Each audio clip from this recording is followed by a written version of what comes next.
Hello, my name is Colin Palmer. My project is on frozen soil mechanics within the context of climate change. My faculty advisor is Dr. Mandar DeWalker, and my graduate student advisor is Robert Woolley II. This work was funded by the Barrett Foundation, which is gratefully acknowledged.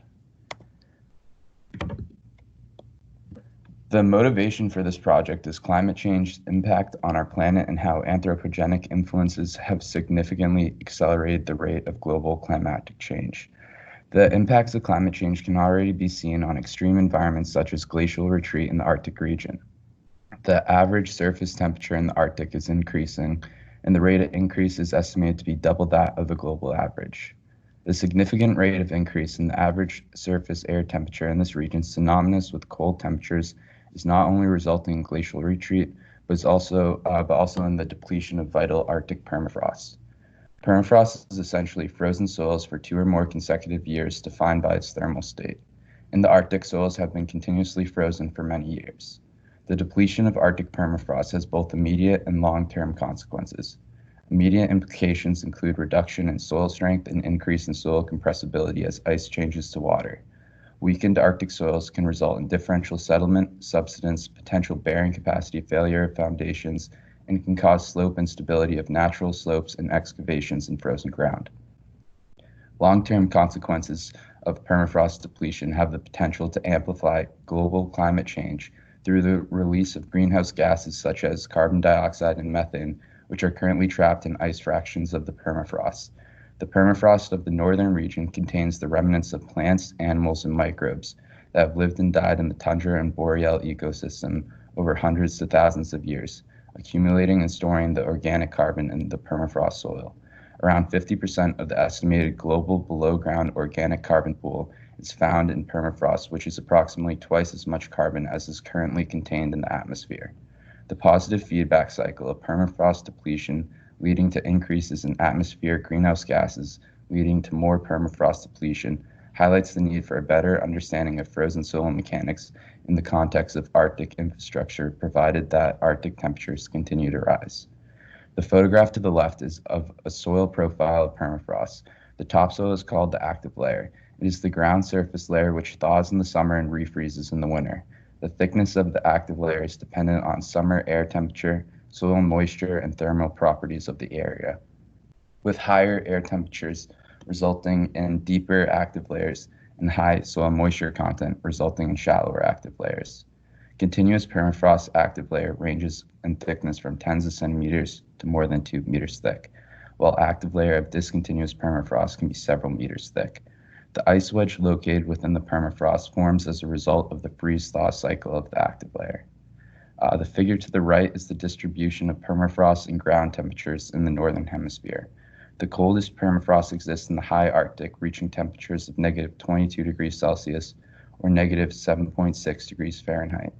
The lower latitude extents of permafrost are considerably warmer, and permafrost can be found at or just below 0 degrees Celsius or 32 degrees Fahrenheit. The average temperature of permafrost is -2 degrees Celsius. Although the northern circumpolar region is not densely populated, it is of great economic importance due to its abundance of natural resources and improved hydrocarbon extraction.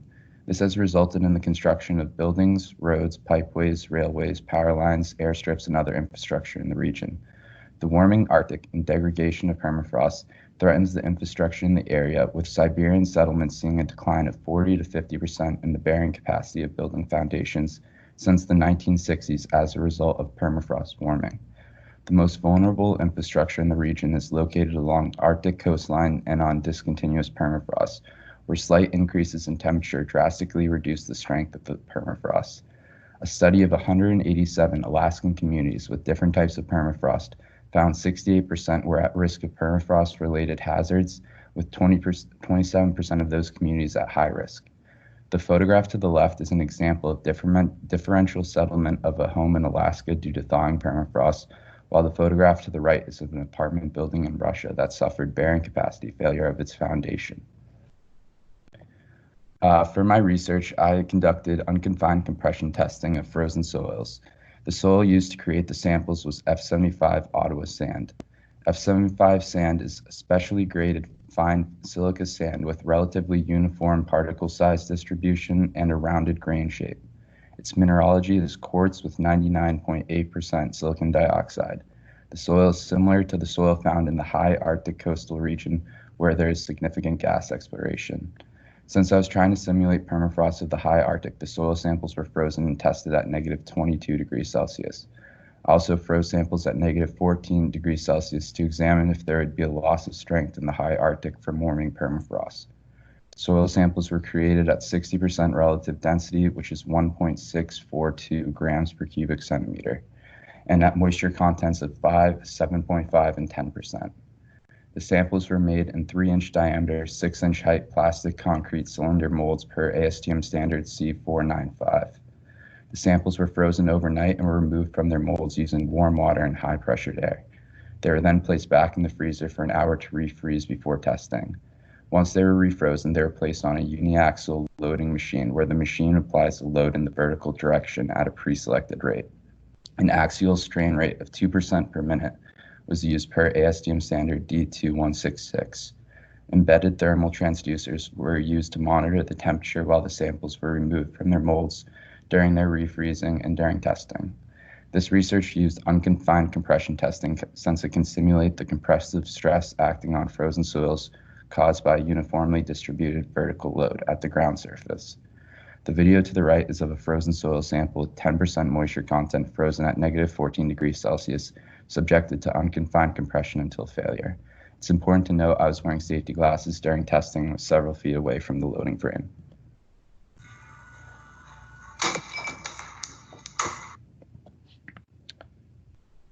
This is a photograph of the uniaxial loading machine test setup with a frozen soil sample. There are embedded thermal transducers in the sample to monitor the change in temperature as is subjected to unconfined compression testing. The S-shaped load cell in the upper right measures the actual applied load on the soil sample. The actual applied load is divided by the cross-sectional area of the specimen to calculate the stress. The uniaxial loading machine has an embedded displacement transducer, which records the change in sample height as the load is applied. This displacement is divided by the original height of the sample to determine the vertical strain. The vertical stress versus axial strain was then plotted as seen in the following figure.